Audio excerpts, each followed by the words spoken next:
Good afternoon. My name is Yumna Singh, and I'm thrilled to be presenting to you this fantastic session called Feminine Mystique in Myth and History. And I have with me very, very accomplished individuals in several walks of their lives. But with me here, I'm going to be talking to them on their takes on famous women that generically we can talk about, but also women that they have chosen to focus on in their work. So I have with me Preetha and Kavita and Anuja and Sumant. And the approach we're going to take is we're going to talk specifically about some of their books and then generically. But as soon as possible, I'm going to try and open the floor to questions because I'm sure that you would also like to be involved in dialogue with them. I encourage you to not make it a comment, to keep it a question, to keep it succinct so we can get to as many people as possible. And I encourage you to write it down right now so you can keep honing it as someone working at their craft. So when we come to you, it is to the point. Okay, on that note, talking about feminine mystique in myth and history, I'm going to start with Anuja. Anuja has written loads of books from her hit wonder that started to the latest one, which I think is just being released now, called The Wife and the Dancing Girl. So Anuja, tell me about how you talk about these two very, very famous women, Madhavi and Kannagi, of the great Tamil epic and the perspective that an approach you've taken. But I want you to talk at it not from the perspective of just these two characters in your book, but more as the choices you've made as archetypes of women. Thanks so much, Yumna. Hi, everyone.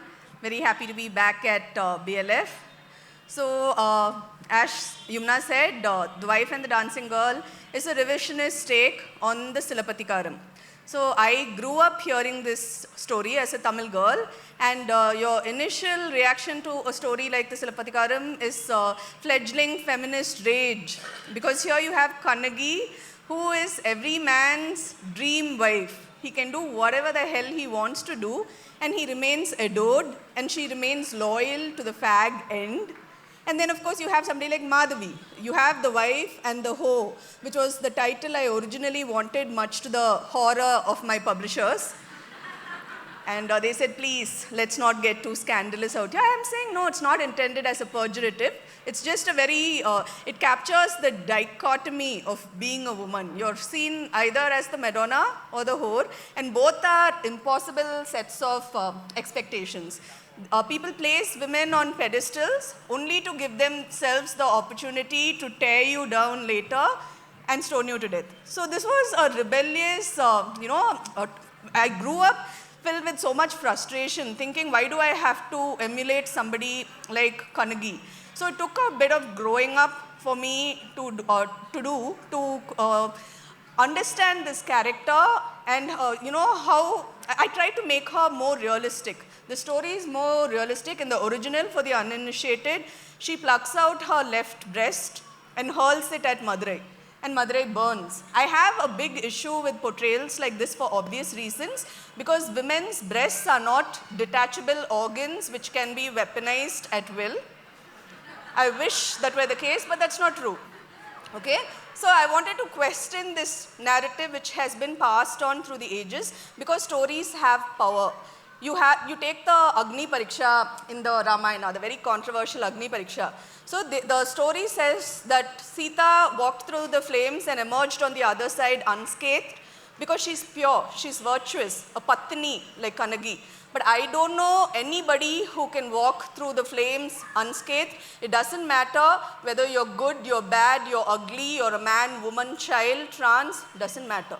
Fire does not discriminate. And yet, because of this story we've been told over the eons, you have evil practices like Sati, Johar, okay? And, we might think it's all done with. These are old stories she's dredging up, but no. Dowry harassment, one of the famous, favorite techniques used by disgruntled in-laws or husbands is to burn the woman alive. Which is why I feel we need to question this narrative, which places such impossible demands on women. And that was my vision for the book, and that was what I tried to do. Thank you. So that is the reason why you should pick up the girl, the wife and the dancing girl, because it's written with extreme sensitivity even to Madhavi, right? Now moving on, well done on time also, by the way. Moving on now to Kavita's latest book that's come out. She writes so many books. I think this was the 8th one that came out, na? And when I talked to her, she's like, oh, that was so long ago, I'm working on my next one. So we're going to talk about your book about Tara.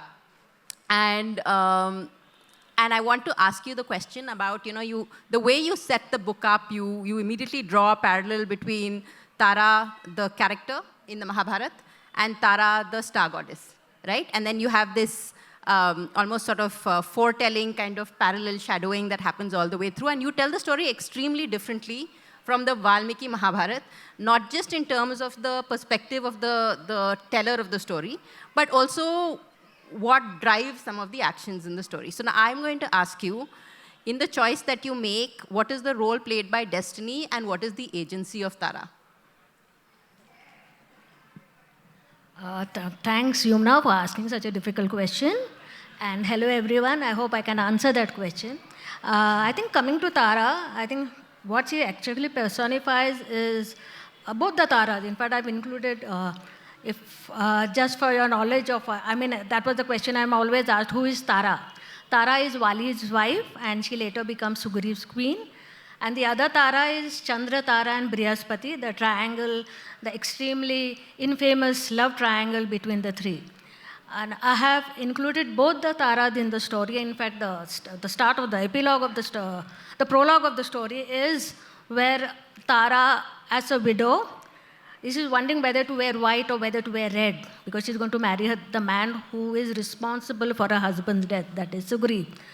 And in that dilemma, she meets this Tara, who is the star goddess, and who had a similar story as such. There is again a love triangle there. And so both these Taras, the conflict is between duty and destiny. And I think that there is no agency for them, because they try their very best. They try to control the situation they are in. They try to make certain individualized decisions.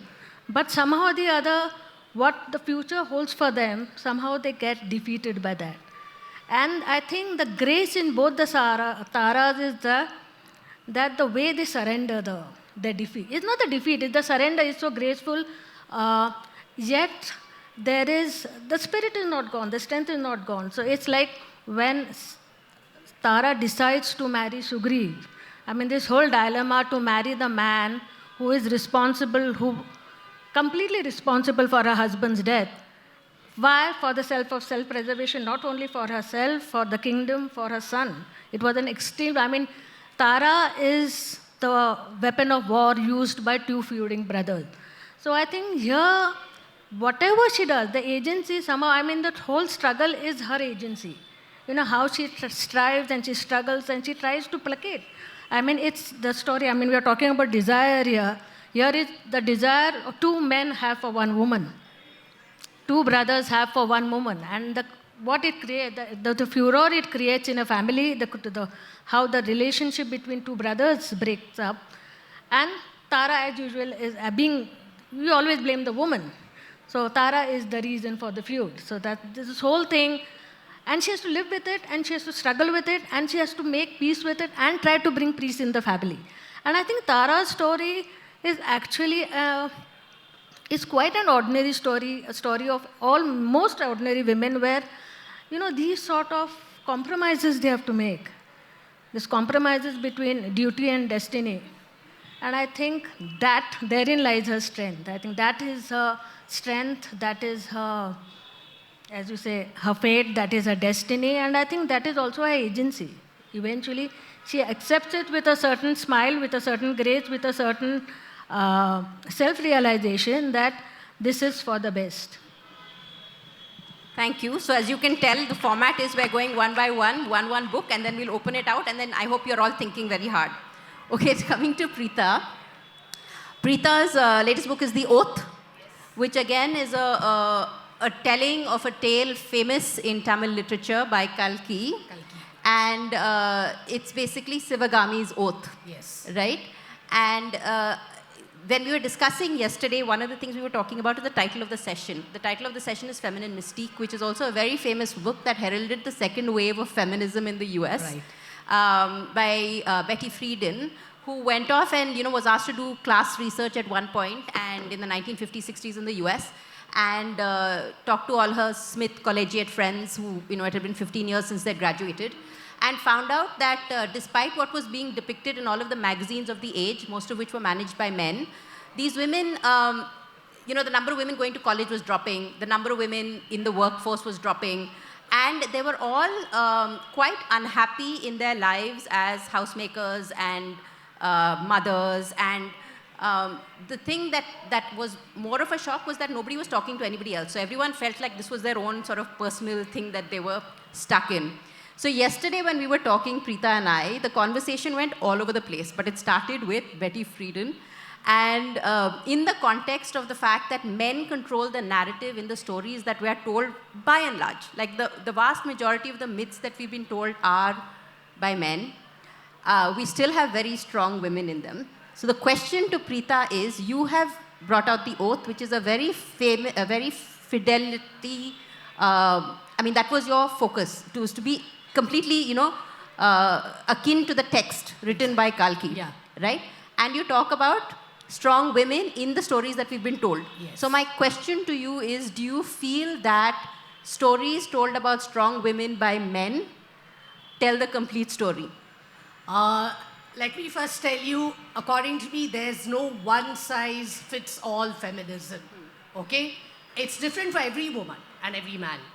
So now my story is a translation of Kalki's Savagami in Sabadam. It's the oath. And here you have this woman, Savagami. See, Kalki, the beauty, I'm sure many of you are familiar with him, okay? So his work is a masterpiece. I don't want to mess around with a masterpiece. So I've remained loyal to it, body and soul. So what he basically does is he takes a skeleton of historical fiction and he layers it with his imagination. It's like an oyster taking a little grain of sand, and then, it builds up layers and layers of nacre around it, and you get a beautiful pearl. That's Kalki for me. So what she said is right. I have not messed with his work, okay? So this is historical fiction set in the 17th century. It's a huge canvas. You have the Pallavas, you have the Chalukyas, the Show Temple in Mahabalipuram is coming up, and there's war going on, and the middle of it all is this girl, Savagami, who is an excellent dancer and just a sculptor's daughter, who falls in love with the prince. So here, the narrative is about men, definitely, okay? Written by a man, all about men. So you have the emperor on one side, who's, oh my God, horrified that his son has fallen in love with the dancer, for heaven's sake. He has alliances, royal alliances in mind, and here's the son of his running after a sculptor's daughter. You have the prince, madly in love, fine. But he has his own vision of what that girl should be. You have the girl's father, who's a sculptor, who wants her to continue dancing, does not want her to get married, because it's her dance which inspires his sculptor. There's a villain of the piece who again loves her and wants her for his own purpose. So, men all around. Okay? That's patriarchy. What more do you want? But I still stand my ground. This girl, in spite of all that, she starts off as a 16-year-old fluttering her eyelashes at the prince and little lover stiffs. All of us went through that, okay? So I'm not saying anything about it. But then she does evolve. And Kalki is a man. This character evolves. She takes an oath. I will not come with you. It's like Sita saying, I will not go back with the Hanuman from the Ashokvatika gardens. Rama must come for me. So here's this girl saying, no, I won't come back with you. You have to come and burn the city to the ground because she's a prisoner, enemy prisoner. Only then will I come back with you. And then another 10 years goes by and she realizes, oh my God, what have I done?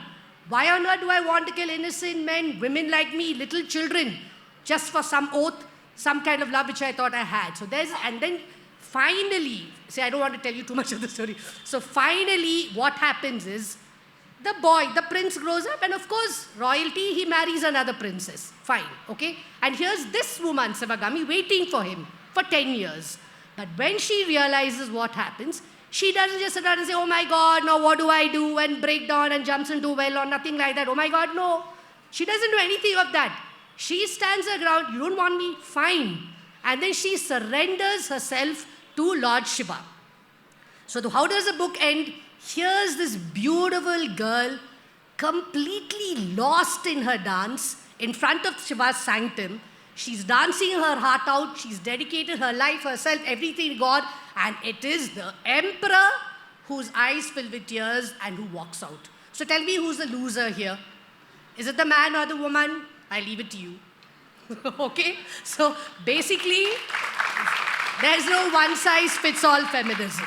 Mine is different, hers is different, theirs is different, yours will be different.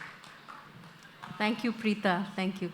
Okay, last but definitely not least, we have a wonderful man with us whose work I adore. Like this, it's his first bit of fiction writing in this format as a novel. Is that correct, Sumant? He's written several books. He's a very famous insolvency lawyer. And his book is called Anarkali. And I wanted to ask you, we have these fantastic spaces taken up in our popular imagination of Madhubala and, Imtiaz's play. And, other than that, if you look at research, if you look at history, there's really, nobody knows who Anarkali is, other than the fact that, Jahangir Salim fell madly in love with her, right? And she was named Anarkali. And so I wanted to talk to you, first of all, everybody, buy all these books, okay? But Sumant is amazing also. So Sumant, a man, here we've been talking about stories about women being told by men. You are a man telling a story about a woman, done beautifully with sensitivity. My question to you is kind of twofold. One was, how much of a role did research play? Because you've done such a great job in your storytelling. You really feel like you're back in the Mughal court. But the second one specifically is, it's such a blank canvas. What were the facts that you started with? And why did you choose to tell this story? Thank you, Yumna. I'll answer the second one first, because that probably was the starting point for even thinking about the book. So those of you who have been to Fatehpur Sikri, close to Agra, invariably the tour guide would take you to a locked door, is chained, and he would tell you that this is the door from which Anarkali escaped, or was allowed to escape by Akbar without Jahangir even coming to know of it.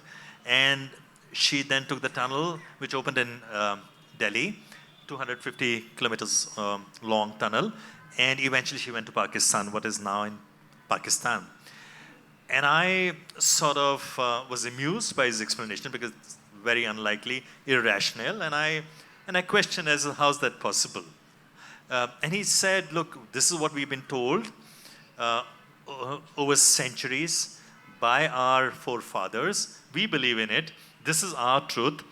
If you have your own truth, then tell us. Otherwise, don't question us. And I think it was a very fair argument that he made on me. And that set me thinking. And when I was thinking, the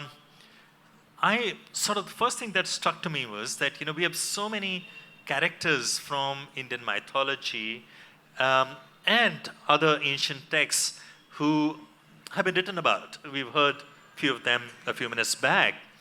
But why is this woman still continue to lurk in our collective memory and conscious as a nation for 600 years, nearly 500 odd years, even though she's not sanctified by an ancient text? There has to be something to her, an enigma, something. And I think that sort of compelled me to go and find the answer, my answer, which I could one day go and tell that tour operator, that she did exist, and she existed in such a way. The first question, the most difficult task was where to start from. And I think for me, what was the most important starting point was the unlearning rather than learning about Anarkali, because for the entire generation of people who watched Mughal-e-Azam or before that other cinema, she was just a tragic love story. And in terms of her personality and visual imagination, she was just Madhubala, because she had personified that character so deeply that it has got embedded in our imagination. You think of Anarkali and Madhubala pops up as possibly the only person who can sort of represent her beauty, her character, her personality as a whole. And so for me, therefore, I had to reinvent Anarkali. I had to start from the point where I had to go back to where she could have potentially come from. Who were her parents? What were their influence on her? How did she grow up? What would be her tragedies or influences or episodes in her early life that would have shaped her into becoming a rebel, which she ultimately turns out to be, where she even confronts the Mughal emperor, who nobody would be able to imagine questioning, and chooses her life over her love, and her love over her life. And all those factors meant that she really had to be a person who would have gone through very many different experiences in life which shaped her into a woman she turned out to be. And that research was difficult because she appears in a very fragmented way in historical texts. Some foreigners who completely discard her as a myth, as an imagination, and also the fact that she doesn't appear in the text that Jahangir himself wrote, which we all know that his wife, who eventually ruled Noor Jahan, didn't really want her any woman to appear in her text who probably he could have been fond of. So for me, the research was really to make my own interpretations out of references and in times. And I think she emerged out of that in her own way as I sort of gave her passage through the text of my book. Thank you, thank you. Okay, so indeed. So I want to touch on so many things because I think each of these texts is so rich. You know, whether it is a faithful retelling or whether it is a completely different perspective that comes from the imagination of the people sitting next to me. There's so much, I think, that we can really go into. But one thing before I open the floor, I hope you're ready with questions. One thing before we open the floor is, I think the myth of the feminine, right, is so tied into sexuality, is so tied into gender. There is an element in terms of characters in your book that, so you have your main characters exploring sexuality and also how they're held by it. But you also have characters who don't identify as one gender or the other, or who go across, like Vali and Sugriva's mother/father. So very quickly, between the four of you, I'm going to send the mics out right after this. Very quickly, in the four of you, where you've got characters you want to talk to in your book, or generically, if you want to add anything, please. I'm posing the question to you about how, if you look at our history, if you look at our myth, how black and white do you think sexuality and gender really is? And how have you chosen to address it, if you have? Mohini explored that very concept, my book, Mohini the Enchantress. So I think in Indian mythology, gender and sexuality is seen as something that is fluid and constantly evolving. That is the beauty of it. There's a certain sense of acceptance and tolerance for those who do not adhere to accepted social norms. So just to give an example, we all know the story of Ganga, about Ganga's descent, and we know Bhagirath was involved. Most people, the laymen, would know that. But the thing is, the myth suggests that Bhagirath was born to the two queens because his father had passed before he could impregnate either of his queens. So Bhaga means vulva. So we are discussing a lesbian relationship here. And Mohini, the enchantress, is another fascinating character because Vishnu, the divine protector, decided that sometimes the best way to do a job is to hand it over to a woman. So I agree with him. It's just brilliant. And here in Wife and Dancing Girl, you have Devdasi, you know, and so many misconceptions about Devdasis. Were they exploited? Were they women of pride and agency? The answer is not a simple yes and no. It's not black and white, of course. It's very complicated. What I would say is that Devdasis had more agency than your average queen or princess because they had access to education. They were highly cultured, talented women, but there's no escaping the fact that it was a patriarchal system which was in favor of men. So, I would feel that, a smart woman, whether she's a wife or a whore, she will figure a way to make things work for her. And the important thing to remember is women don't have to be either the wife or the whore. You can be whatever you want to be. You can be both, you can be neither, and that's also fine. I think you mentioned Vriksharaj, the father/mother of Vali and Sugriv. And I think he is one of the most interesting, underrated characters. In fact, many people don't know that he's a transgender and he is a woman in a man's body.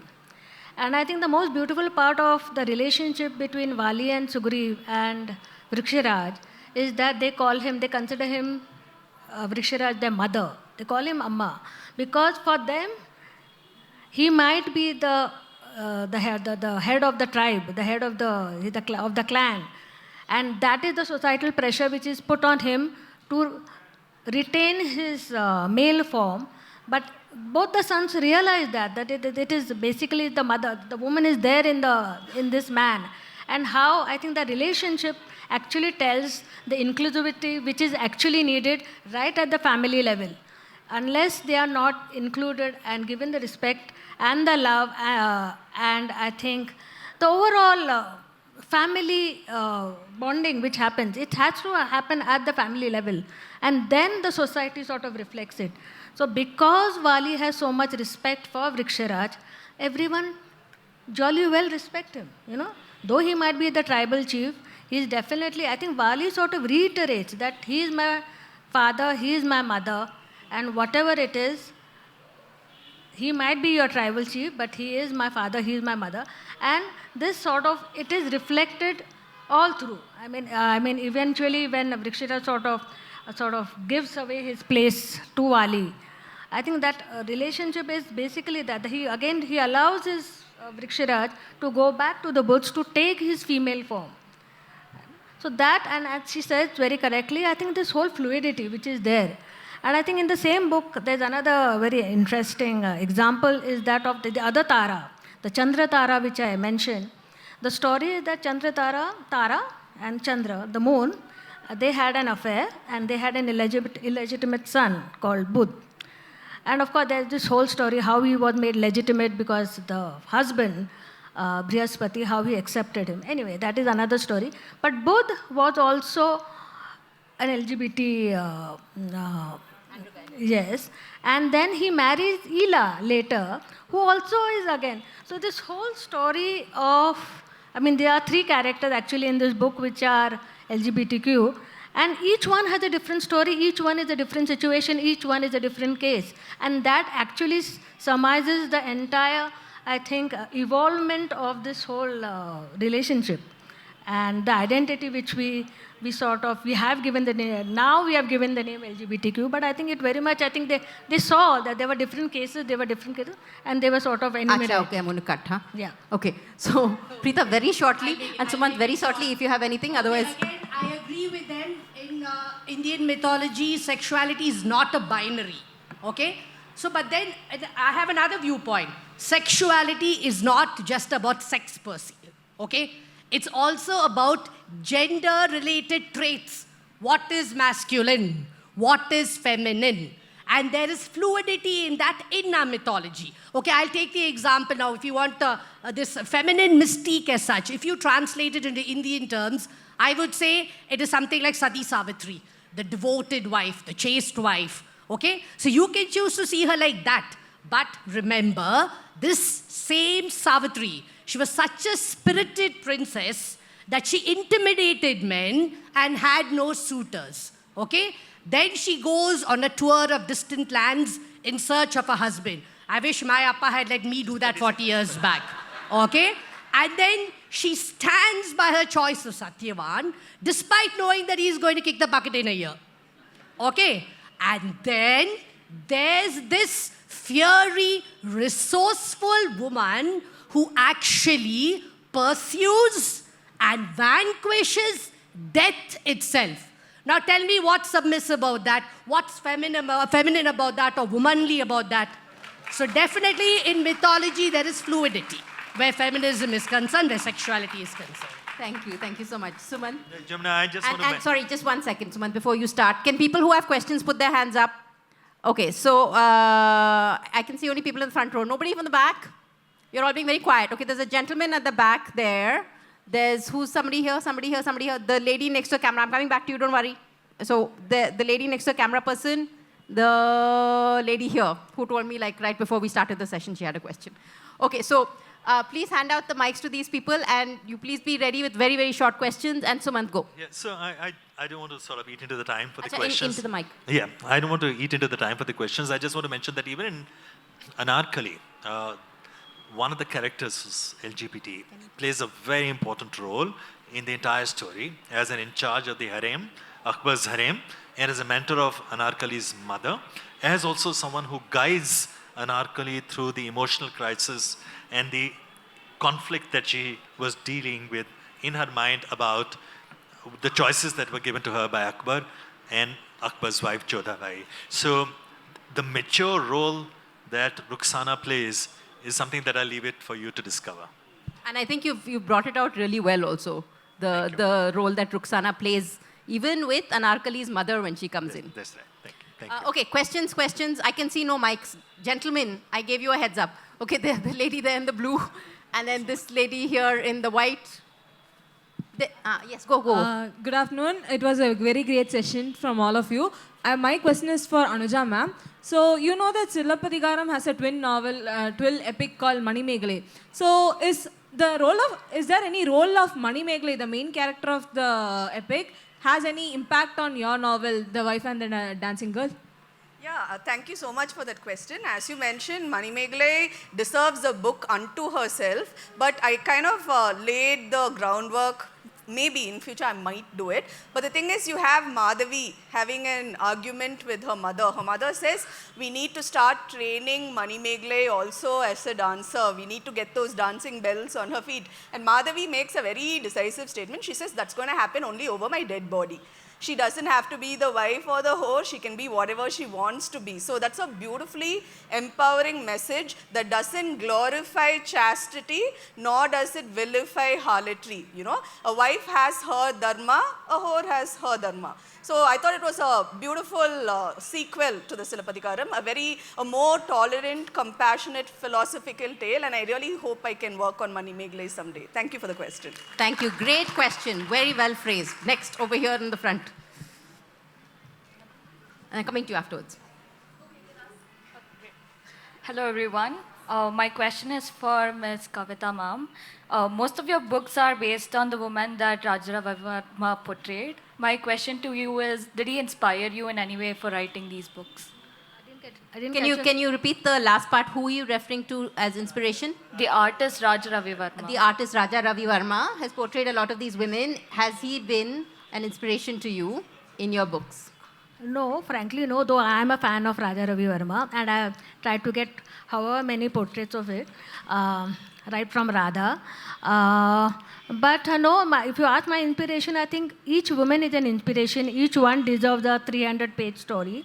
So personally, I believe our marginalized women deserve the light to be sort of drawn on them.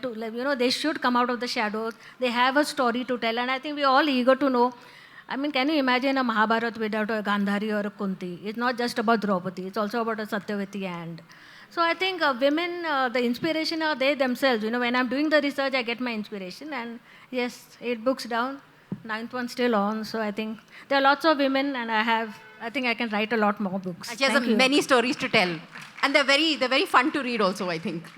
Go ahead. Hi, ma'am. My question is on history. How controversial was bridal mysticism in the lives of women like Akka Mahadevi or Andal or Lalleshwari, for example, or even Catherine or Teresa from Italy? Sorry, what was the first part of that? How controversial was bridal mysticism in the lives of these women? So you're talking about Meera and Andal and all those mystic women. See, again, these were women who were very clever. They were not very conventional women. They decided that, marriage is probably too stifling. So it's sort of like nowadays daughters, I mean in a certain period when mothers-in-law, daughter-in-law, all the serials were about this conflict, right? So you'll have the daughters-in-law, if they want to take a break from their chores, they'll say, shall I go to the temple? I'll go pray to God Anuja, for the one well-being second, I have of my something to family. add. Just what she said, she's so good because we have a custom call. I don't know if there are Tamil people here.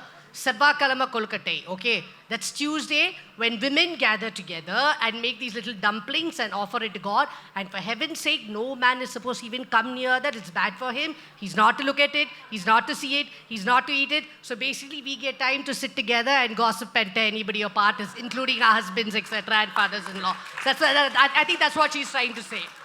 I say go for it, girls. So my point was they would use this as an excuse to take off, basically. So Andal and Meera got to be as passionate as they pleased.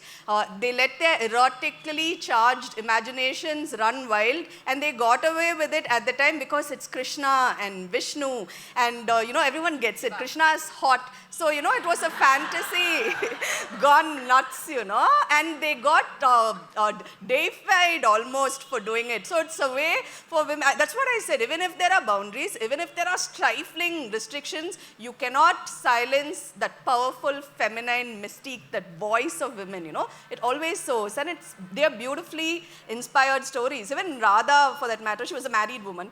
And it was perfectly acceptable for her to be a part of the Ras Leela. Because with Krishna, you literally get it's too cool with him. You get to push the envelope and go as far as you please, and you'll be praised as a saint for pulling the widest I think that's basically it, right? This bit about sainthood, that, you deify the love that can take on this erotic element because you're talking about the ultimate man.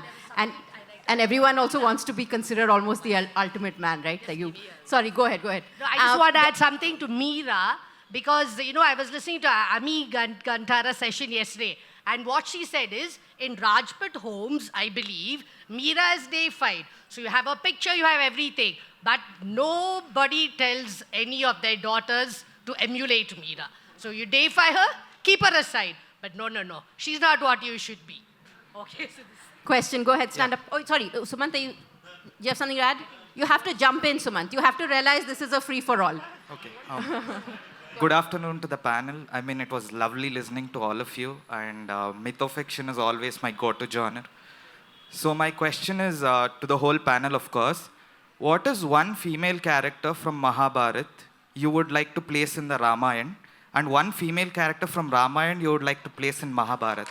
What a great question. Fantastic. Simple. Just put Sita in Mahabharata and put Draupadi in Rama and see what happens. The entire story changes. Everybody should have their own mic. Anybody wants to go? No, just to add to that, actually it happens organically, You have a character like Surpanaka, she's considered the big bad villain of the Ramayana, but actually the epic makes it clear that she was merely a catalyst to set in motion great events that fulfill the designs of destiny. So the epic makes it clear that her desire itself was not illegitimate, even though she went about it in an aggressively bad way, So in the story goes that in the Mahabharata, Surpanaka is reborn as Kubja the hunchback. And when Krishna shows up years later in Mathura to wrestle with Kamsa's assassins, actually, not one single person in Mathura had the guts to take the Arati except Kubja. And her spine straightened, and they say she would go on to be Krishna's lover. So what Surpanaka was denied with Rama, who was a straight arrow, her wildest dream was fulfilled in a richly satisfying way in the Mahabharata with Krishna. I think this story, this sort of a thing, like it happened. I've written this has been discussed in my book Lanka's Princess, which was about Surpanaka and the story of Kubja. Same thing even in the Tara thing. I mean, you have Tara. Tara curses Ram. And this story is again transferred. It sort of expands into the Mahabharata, where Krishna, because of Tara's curse, Krishna dies. The death of Krishna is essentially because of Tara's curse. So actually, the stories are all interrelated. But if you actually want to replace one character for the other, I think Draupadi Sita is, I think Okay, any more questions? I've got time for one more question, two more questions. One right here.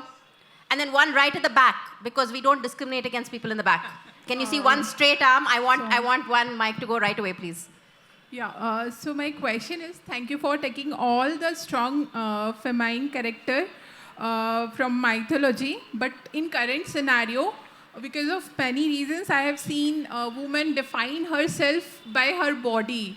So, so how to overcome this and how you see this? Okay, we are getting very seriously into mythology. I'll answer this on a lighter note, okay? So, in the past, and unfortunately, yes, even now, the stereotype of feminine beauty, fair, fairer, fairest. So, when we were young and the boys were out playing cricket and football, and we were told by grandmothers and mothers, you stay indoors and play with us because no going out in the sun, karuttu poiruve. Say, can I cycle to school? Oh, no, karuttu poiruve. Say, can I swim? No, God forbid, karuttu poiruve. So fair and lovely and Vico turmeric vanishing cream was all for us. Okay, but now you have fair and handsome, and you name the brand, Garnier, L'Oreal, whoever it is, they have whitening creams for men also. So at least in that way, I think gender equality is somewhere around the bend. So what do you say, girls? If we can't rise up, let's pull them down. Okay. Fair is fair, fair is equal. Okay. We need one more question. We're not ending on this note. Can I ask my question? Yes, please go ahead. You have to leap in. Good afternoon, everyone. Thank you for the lovely session. My question is that this genre of revisited mythology, it speaks about creating some kind of an agency for our mythological characters, right? But do consider the era that we are living in now, in the present day. Let's take a feminist movement like Zan, Azadi, Zindagi.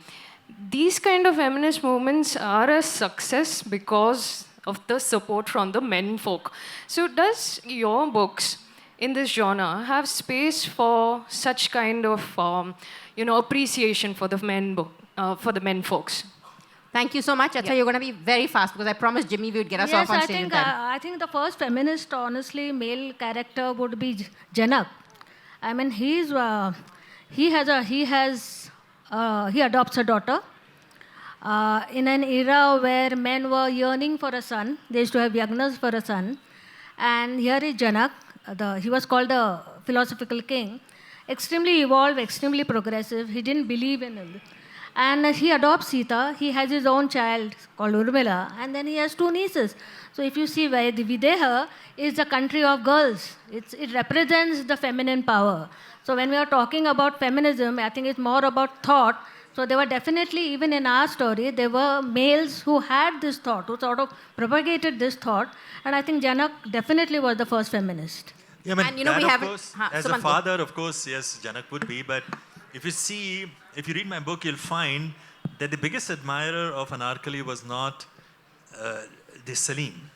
It was actually Akbar, which is something that comes out at the end. He's the one who actually is the most impressed by the demeanor of Anarkali and as to how she conducts herself in times of crisis and the maturity that she holds. And it has got nothing to do with her physical appearance. It is the character of Anarkali that overwhelms him, and he actually expresses it also at the end. Tiny thing. Feminism does not equate male hating. Feminism is equal rights. So we love our men. We do not hate men. We don't think of men as dogs. So please don't misunderstand us. Thank you. Yes. And as we rise, you rise with us. So thank you on that.